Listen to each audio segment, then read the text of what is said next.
One man don't come out, oh, they talk about an encounter with police people. This one happened for Benin City. The man talk say him go mechanic place, so say he won't go repair him motor. Before he go see mechanic, say okay now, they won't carry this motor go for test run, you know. So as they carry this motor go, now their police can't stop them, say, we are in documents. And then carry the documents, give them. But they ask him, he be like, say himself, he gets tinted glasses. He be like, say, the whole matter, the whole wahala where they happen for Nigeria now about tinted glass. Say before they go see, this police officer don't see his documents. He try, so he no see anything do. Make now watch the video about the argument between this man and the police officer. Give me my paper. I cannot block the road. I cannot block the road. Give me my documents. Why must you block the road? Is anything wrong with my documents? Why must you block the road? Why must you collect my documents? Why must you collect my documents?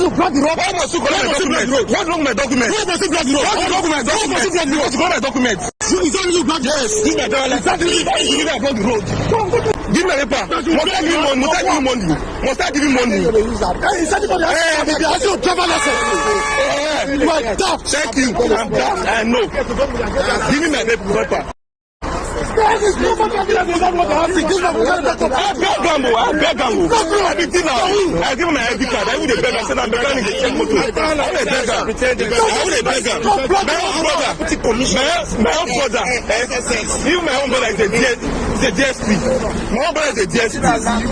May I give my paper? Make my paper more they go. Finish. Give my paper. I'll leave here. Nothing wrong with my documents. Nothing wrong with my documents. May I give my documents? And I see what happen. For me, everything what they even hear self now, in block road. The police tell us say in block road. Himself they talk say, may they give him in documents. I make him go block the road. But okay, at least I beg, park your motor come out from road because this one now you say go just there they cause unnecessary traffic. But as all of us know, IGP, that is Inspector General of Police, don't bring new law. This one way name now Usman Alkali. He don't talk say people will get tinted glass, make una get the necessary permit. And not be only that one. So even if you get permit, you get only 2 reasons to use this tinted glass. And one reason, and one based on security reasons, and 2 based on medical reason. That is, if you know, maybe you be one kind big man, will be say, you know, say, if you come outside for public, I be one kind celebrity, people go they pursue you. And the only reason we go for use ammo. So if you not be any big man, if you not be for security reason, auntie, I beg go commode that your tinted glass. And say for medical reason, when they see all this ambulance, maybe something special they happen, I be they try operate special, be person they do something inside motor. Now there you go use this kind of glass. So if not be these 2 reasons, in fact, you are going to jail. They go hold you responsible. They go arrest you. So Nigerians making a start to the learn because this one now, this guy can't talk say after I even show them this thing.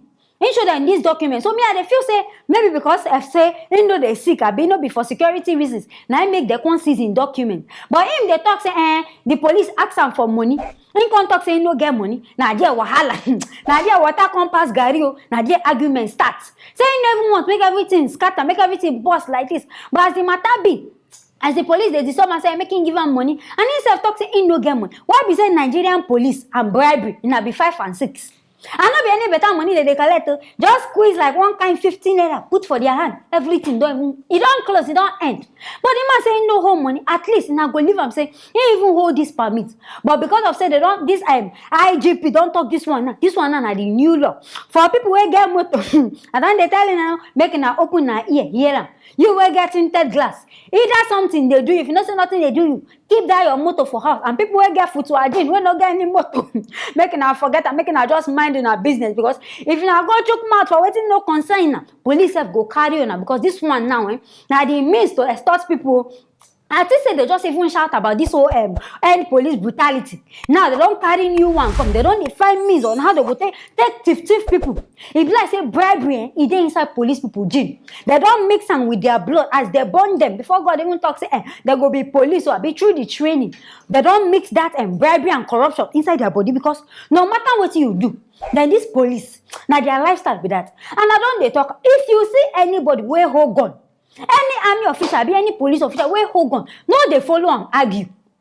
Last, how much you want to give this? Be a 500 and be 200. Just give them, carry your matter, they go. Because if this man go over vest, you even get lucky yourself, so no be army. If you don't give him one kind of WhatsApp, I mean carry that and gun, just shoot you just like that. Making a they careful, making a no even they find trouble. If not so the matter be, I beg, just leave him. Pay him money, leave him, making they go. Now I make me dey shout this one. IGP don't bring this new law for people wey no know. Make una know now. If na permit, make una go get am. And if una no even get the two reasons wey him talk, say security and medical, that motor be na go comot the glass, be na go sell am. I know as na wan take do. Make una sha find something do about this matter. Now waiting I hear, I can say make I bring am, make una self hear the information before it go affect on now. Now here I go end this story. Anything when I feel, make una write am for the comment section. Make una no forget to like, share, and also subscribe to this channel. I go see you for our next video. Aisha Buhari aide, what do they call him? Aliyu Abdullahi, don't come outside talk say people who want make Ghana their plan B, make their rethink am. Say all of una wey dey plan say Nigeria don't tire una. Say na Ghana na won't go. Say make na think am well. This man right, come post and say, dear Mr. Walter, before you relocate to Ghana because of Twitter suspension, say make him think am well. Say because petrol na 393 naira for Ghana. Say even cock, I can't wetin be cock? Na man cock abi na kukuruku cock na this man dey try talk about. Say bottle of cock na 300 na there my mind come okay na coke. C-O-K-E coke na him be 300. Say even bag of rice na 48,000. Come end am with best regard. I can't dey wonder this one wey this one dey help us convert money. People wey don decide say they want travel, they know reason wey they want comot now. As na don ban Twitter, everything for Nigeria na jaga. Now make the person self don decide say he won't comot. Now you can't dey advise am, they help am change. As you don't turn exchange rates now make you can't dey help am change money. Say this, but as he been, make am no even lie on her. Ghana dey expensive, but people even still prefer this Ghana because of say waiting. You no go hear anything about unknown gunmen. You know, they complain, say, NEPA don't take right. This one, they happen. This one, when they even give us fuel price. In fact, nobody they use generator now because we know, say, light there. So, what's it? And people when they even drink coke, what is they want to? So, in fact, to them, it ain't normal. And if you even convert this money, you go see and say, everything self. If you look and where, if you even be the same thing. So, people where they choose Ghana, they know what they want to. Maybe they want themselves, they want to enjoy the whole piece where they for Ghana. Light there, water there, everything there. So, what the person won't come, they wasting time. Person get money. What you won't come waste your time, they stay for Nigeria. This man where they even advise person. Ask him, but himself, they even stay for this Nigeria. Most of them, they know they stay home. Today they don't fly, go here. Tomorrow they don't go here. Person now we can write say, he won't come out, you can't advise and say, make him stay. This so-called Aisha Buhari herself, say, where she dey? She dey Nigeria. She know that you know go advise her say, Auntie Buhari, sit down for one place. Then when they travel up and down, you know see them advice. Now ordinary people where they don't they feel and say, Nigeria don't tire them, may they come out. You can't come with your own matter say, may they think come to. They get the money, they go come out. Anybody will get the money, plan your they don't they can say, make plans for your plan B.